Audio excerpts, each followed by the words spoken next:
rolling. Do you want a little sip first? Do you want a little sip? Have a little sip of your not lemon sponsored. Did that sound good? Right, welcome back to the Lift, Laugh and Life podcast.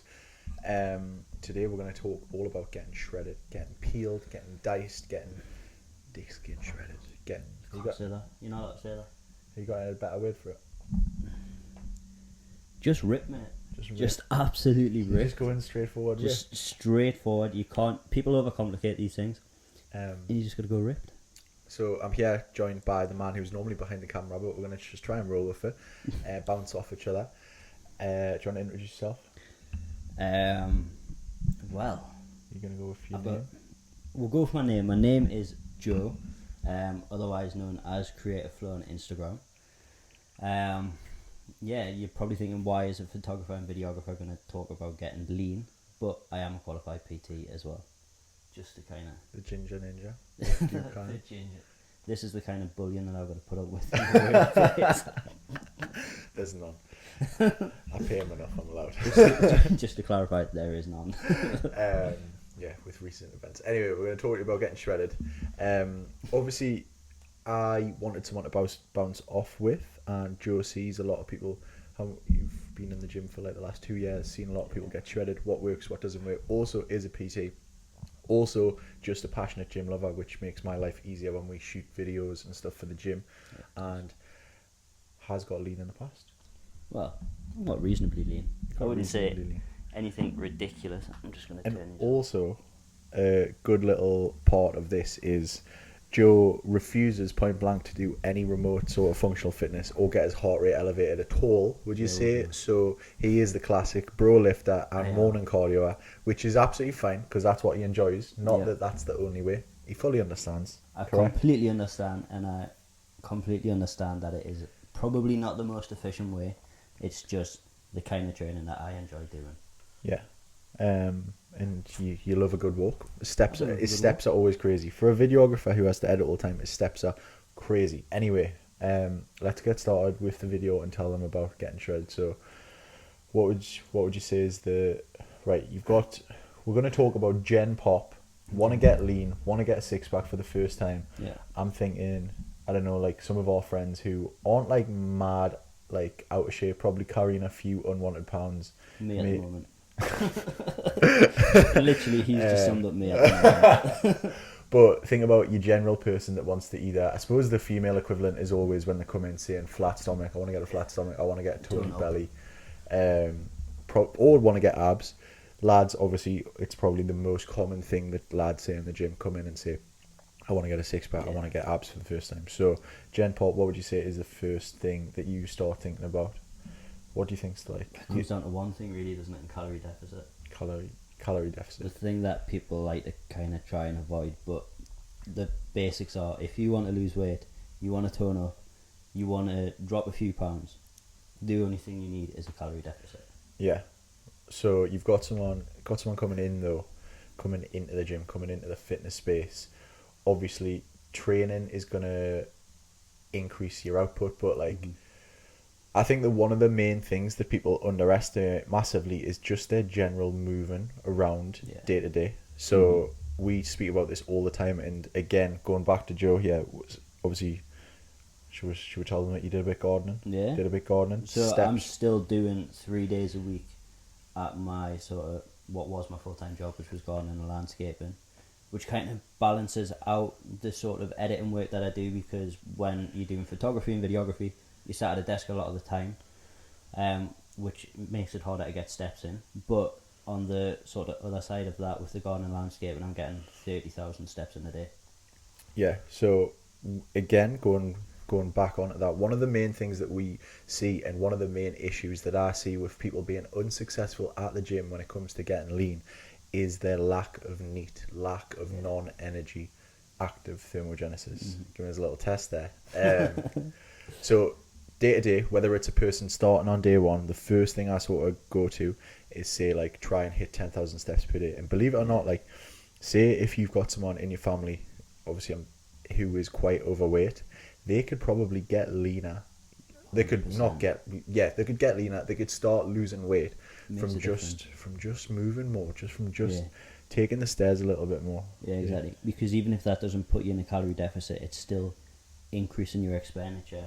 So they're not necessarily changing the diet, but they're increasing that expenditure. So they are technically going to start Yeah. So dropping some. I used to get a lot of GP referral clients who were people who, when I was at Gosforth, when I was at the gym that I first started personal training at, they were the biggest of biggest people. These are the types of people who I got. I think I had one woman who it was like, you have 3 months to live unless you lose a couple of stone. I mean, That's she scary. was huge and but also as well had no fitness at all. I think you can have some people who are carrying a little bit of weight, and you will see outliers out there that are carrying a little bit of weight but are actually physically fit. Yeah.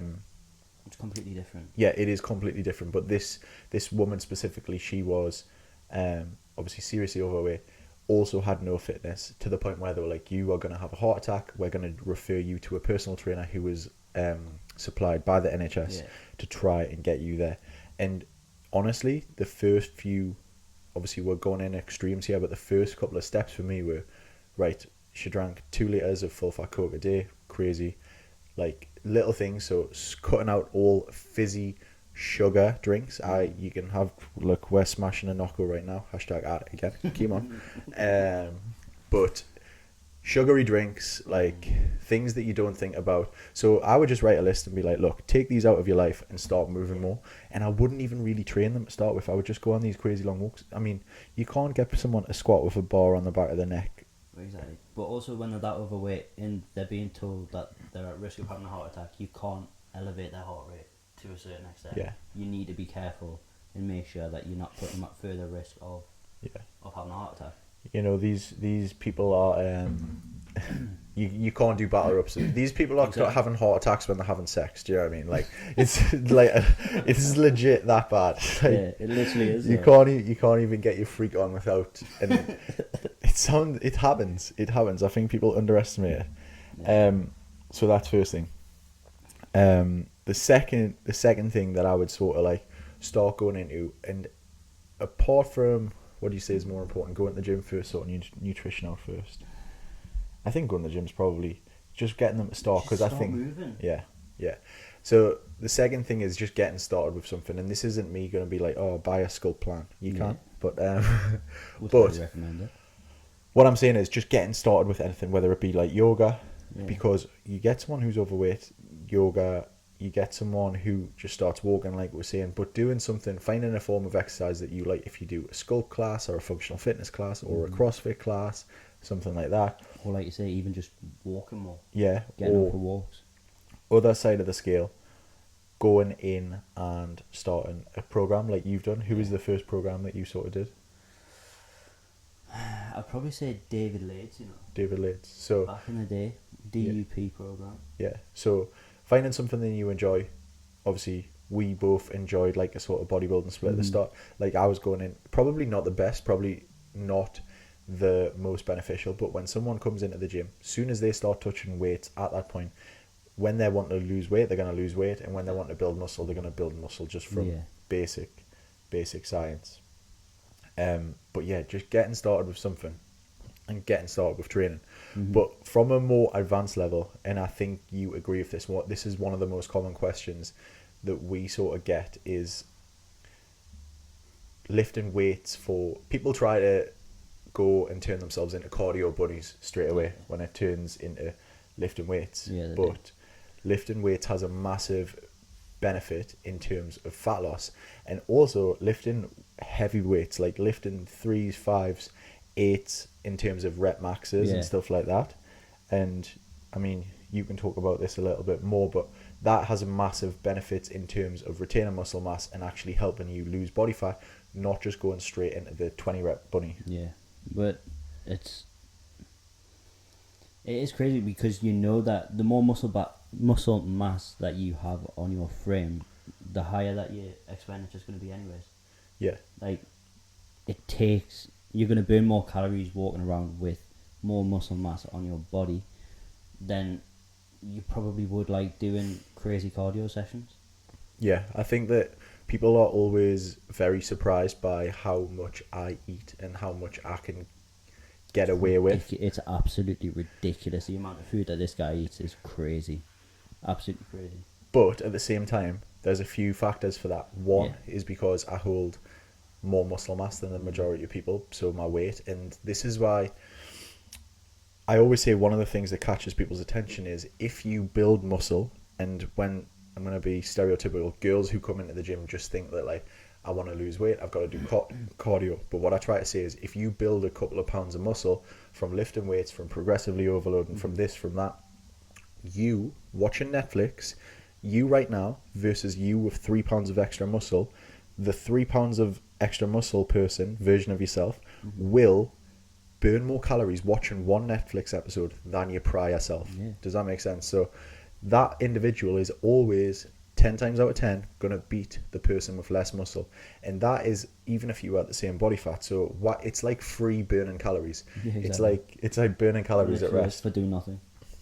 So one of the things that we always do is try to promote that, whether someone be male, female, overweight, underweight, whatever it is, try and build muscle, try and progressively overload. And the next thing, and one of the questions that we got on a Q&A the other day, is why people start trying to go 15, 20 reps plus straight away on workouts as soon as, if you build strength and you still keep training, them heavy 5s, them heavy 3s, them heavy 8s, whatever the rep range is, like anything below 12, people freak out about this, but that is just as beneficial and just as necessary for you to retain that hard-earned muscle mass that you've built all year, which is then going to, again, help you burn more calories at rest. Exactly.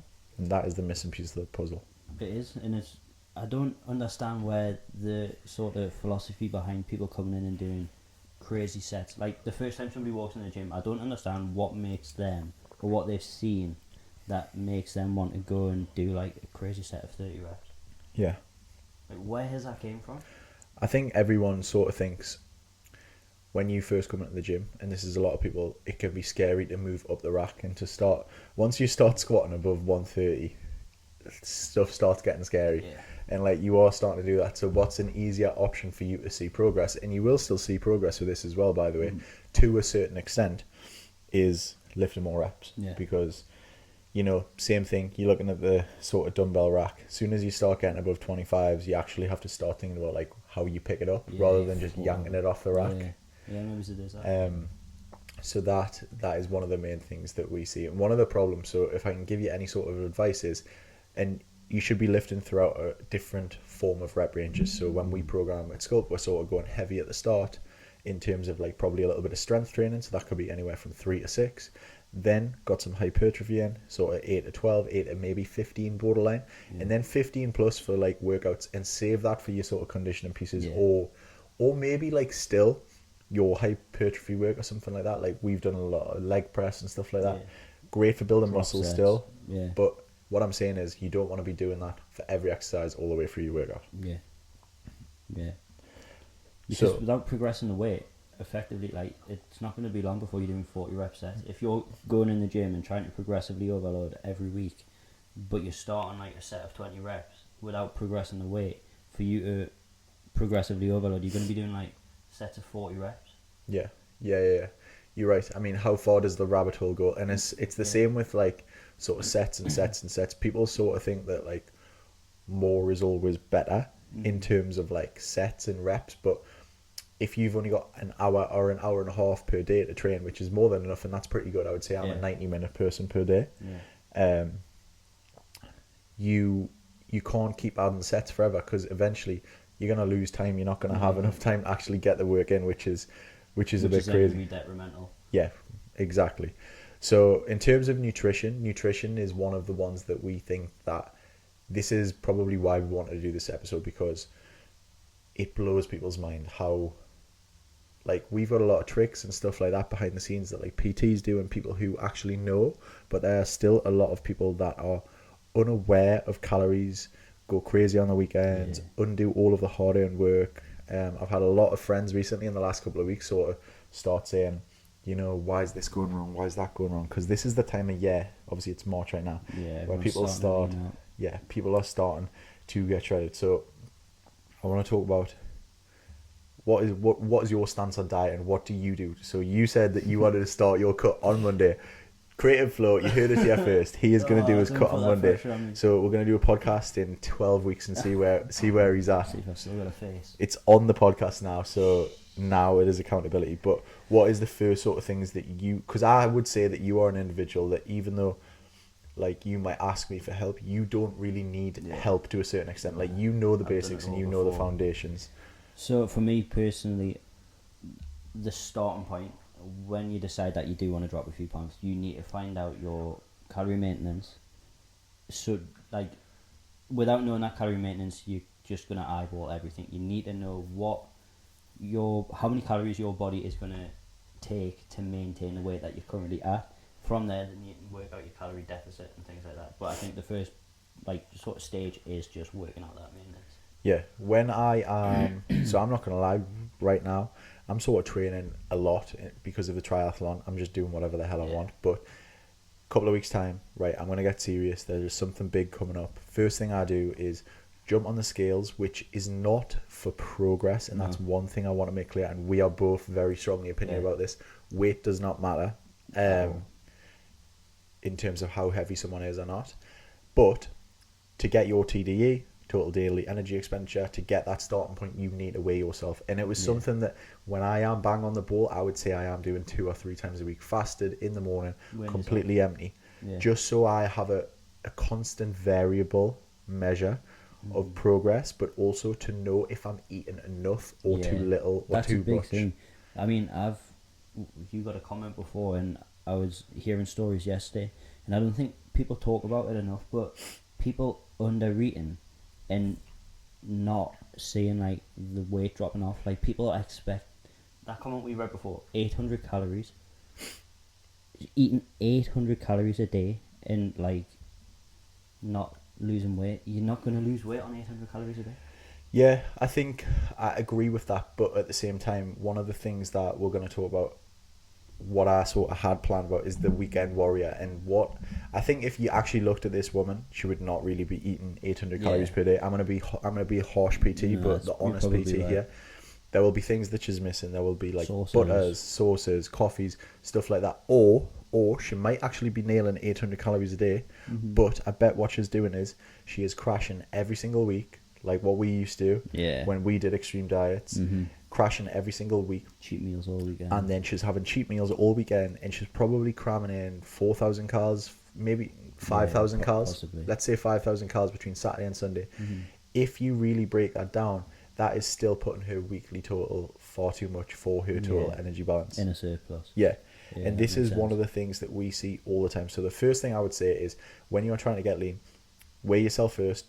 I know it's hard for some people because some people have a bad relationship with this, but understand that this is just for your diet needs. It is not for your progress, and it does not matter. Okay, so you come in, you weigh yourself, and you do a formula where you can work out you need to find out whether it be, there's loads of online calculators there. I think we have one on my website, and if not, it's because it's getting updated because I tweaked it around a little bit, and that will give you your total daily energy expenditure, which is an accumulation of your basic metabolic rate, so the calories that are burned just from me moving my hands here, just from me breathing, just from me lying down just in bed all day, just living.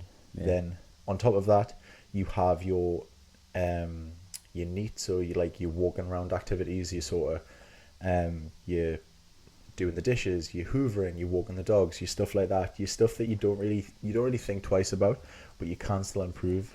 Stuff that isn't exercise, but it is still moving around. And then you have finally your actual exercise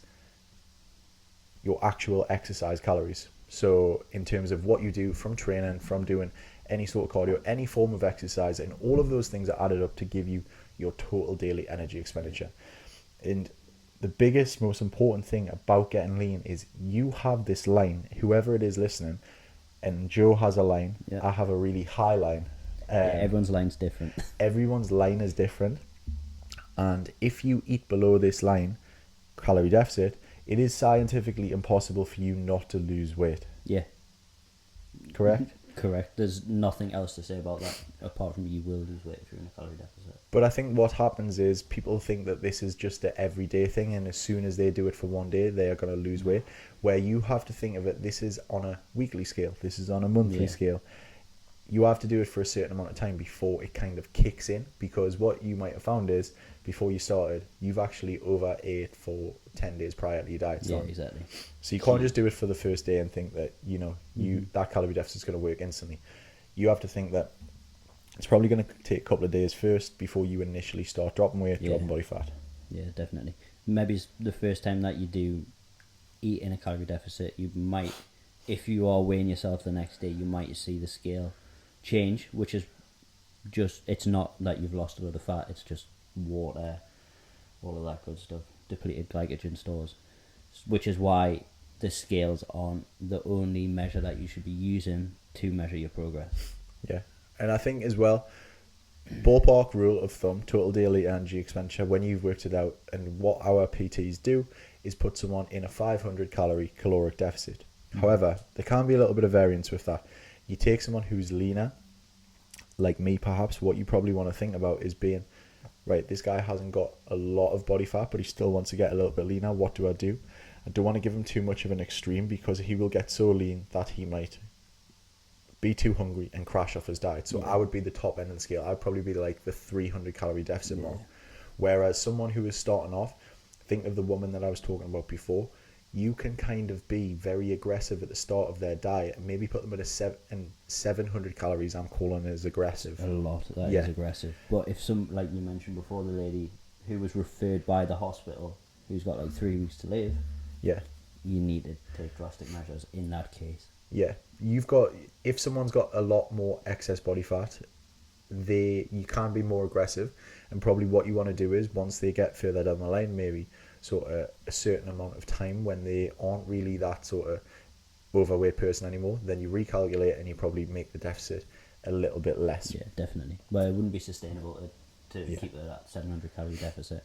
It wouldn't be sustainable for a prolonged period of time, so you would have to kind of reassess where you're at and drop into the deficit. Yeah. So going back to that line that I was talking about before, the best people, dieting is essentially just smart budgeting for the first point of call, the first step for your basic person that just wants to lose weight.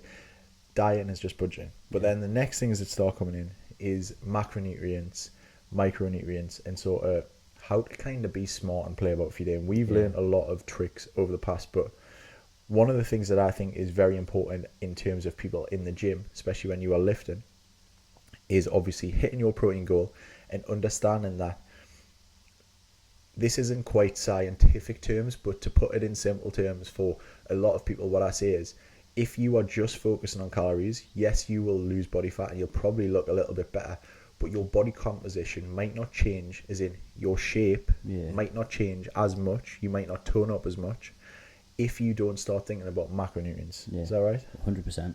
I know from me personally, as soon as I look to go into a deficit, the first thing I do is increase my protein, because I know when I'm not actively tracking my macros and things, I'm not hitting the goals that I should be for protein. It's like the first thing that slips for me personally. So as soon as I start to look at going into a calorie deficit, I bump my protein up, and I'm also getting I'm almost getting a body recomp. Yeah. Within the first sort of 3 to 4 weeks, I can notice changes in my body, and it's just because I've got that increased levels of protein. Yeah, body recomposition. What we're referring to there is essentially just you completely recompose. It's the weird happy spot at the start of a cut. Yeah, it is. Where you can actually for a little bit actually build muscle, and you could potentially get a little bit heavier. Yeah. And lose body fat at the same time. But this kind of only happens if someone goes a little bit off the rails and starts the gym again. Yeah, it's like a sweet spot. Or like Joe goes from training 7 times a week for 4 weeks, then has a crazy 2 weeks of being on camera and doesn't do anything, and then comes to that's when it can happen. But it happens to a lot of people. We see it all the time. Yeah. So yeah, that is why it is important for your protein targets. But the next thing that I wanted to talk about as well is the food choices that you have can massively determine your progress and and your adherence. Okay, how long can you stay on this diet? And also, more importantly, how can you feel? Because we see this in the gym all the time. Yeah, now, one of the things that I listened to on a podcast with Mark Bell the other day was he was talking essentially about how if you actually start thinking about having nutritious foods, you're going to be so much more fuller for longer. You're going to actually have, because it's all well and good getting lean and getting and looking good for a couple of days and like getting some photos and all of that sort of stuff, but like how do you maintain that? How do you actually perform and maintain your strength and maintain this while being in a calorie deficit? And this is kind of all about your food choices. Now, definitely. I'm not saying like eat clean, train mean and all that, and you have to be 100% and all that bullshit, right? I haven't heard that in so long. Eat clean, train mean, all them memes of like people washing the food. But what I mean by that is you have to really be smart, and the rule that we always say in Sculpt is the 80-20 rule. 80% whole foods, natural foods, things that you would call hashtag clean, healthy foods, and then 20% of variance that is going to keep your sustainability on a diet. Yeah, definitely. I completely agree with that. Because it is all well and good someone being in a calorie deficit, dead easy. I could be in a calorie deficit tomorrow and I could eat meal deals all day.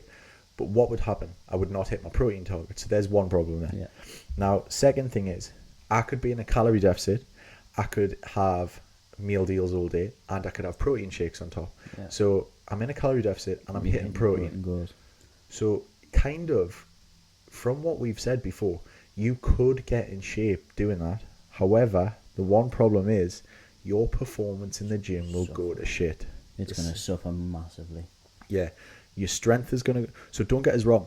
By doing that, what I've just said, you can eat like whatever foods you want and supplement with protein. You could actually still look pretty damn good. Lose weight. You could lose weight, and you could actually you could look good, and you could continue to look good.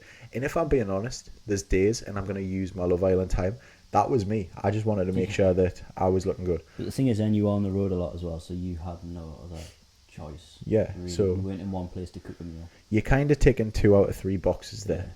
You're taking the calorie deficit, you're taking the protein, but you're not taking the performance. Now, if you can get a general rule of thumb where you are ballpark most of the time in your life on a cut, you are ticking all 3 of them boxes, that is when you're on the winner. And this is where you see the really, really, really good transformations. This is where you see people getting serious shape.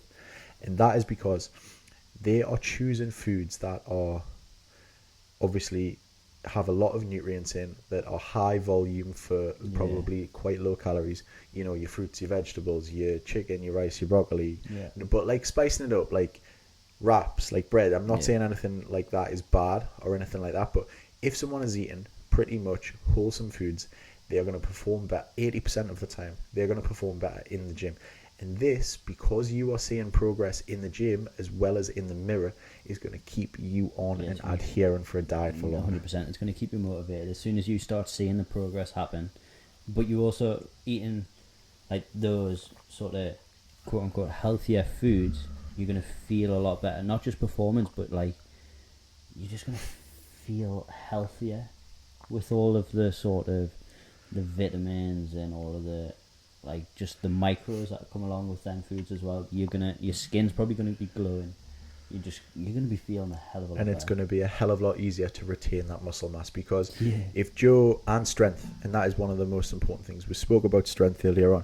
Think about it, right? If you are just eating Raj foods and just having protein shakes, and you're not eating nutrient dense foods, you know, Joe's deadlift could go from 200 kilos across 8 weeks when he's dieting. It might go down to 150 kilos. Whereas obviously strength loss is a little bit inevitable, but when he's cutting down, if he's in a calorie deficit, he's hitting his protein, and he's eating 80% of the time whole foods, he might only lose 5 kilos of that deadlift. He might even, at best case scenario, maintain that 200 kilo deadlift.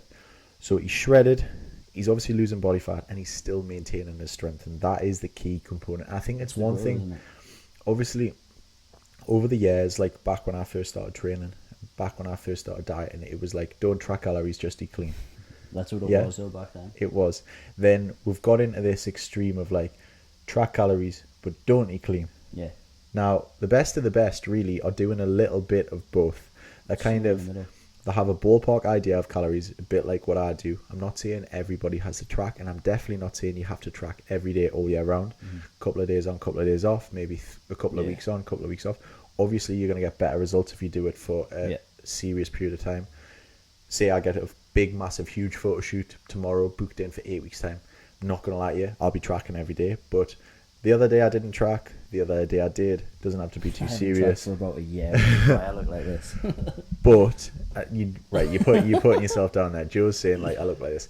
He looks pretty damn good compared to most people. And what I'm saying is, he's still strong. He still squatted like 170 the other day, 170 something like that. He still deadlifted 200 the other day, and he holds a relative amount of muscle. So that comes from him having a prior knowledge of like, I should eat ballpark this calories. Like he said to me yesterday, I fucked up big time.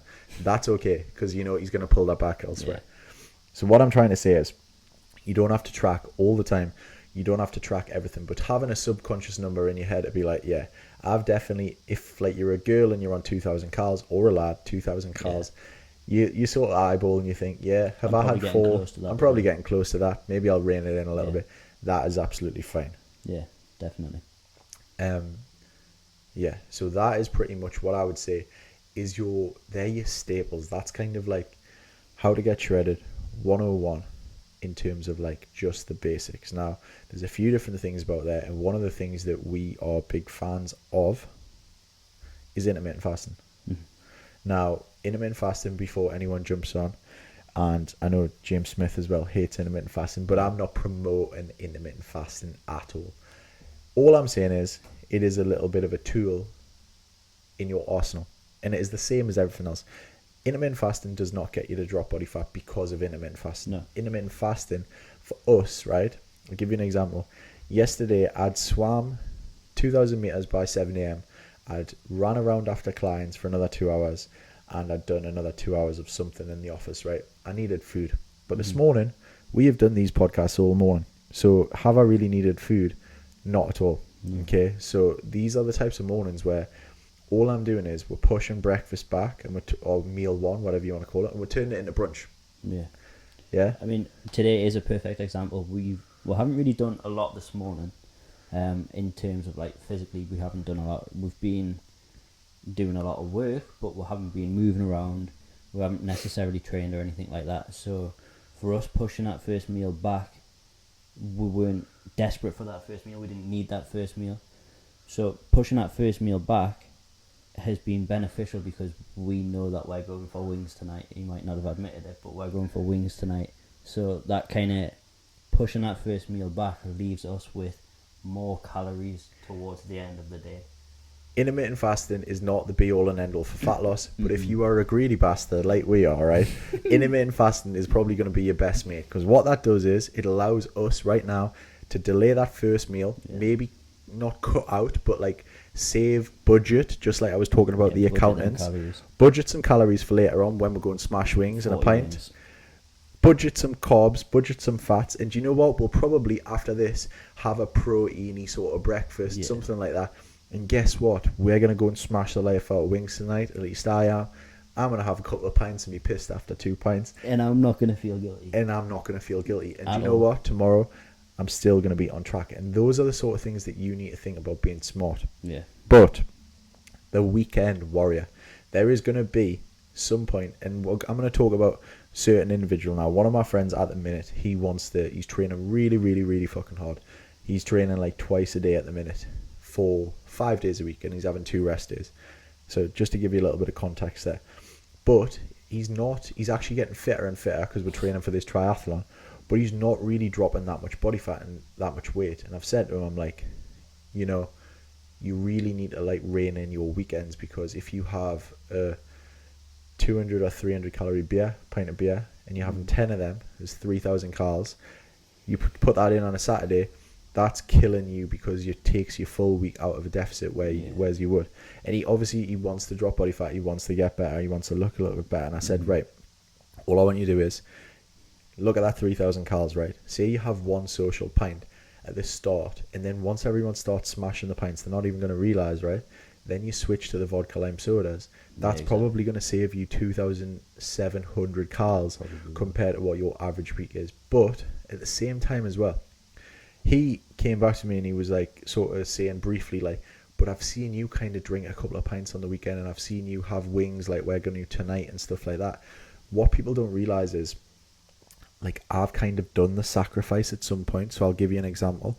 Like, I had something serious in January, so I cut for like 6 weeks quite intensely, and in that 6 week period, I was a boring bastard. I didn't go out that much. I didn't drink. I don't think I drank at all. So that 6 week period, I've sort of banked. I've got shredded in that time. I've got my body fat way down.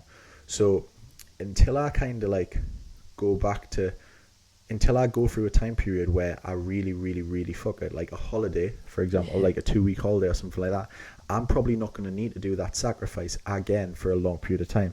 But what I was trying to explain to him is, if he was, and I want you to have a life when it comes to training and stuff like that, you kind of have to go through that 4 to 6 week period of a little bit of sacrifice, a little bit of a shitty mood, a little bit of a boring couple of weekends to get to the end of the rabbit hole, to get to the yellow brick road. Yeah, exactly. To then be able to enjoy both. Yeah, because once you're there, it's kind of easy to maintain, because, you know, I look pretty decent right now. I look all right.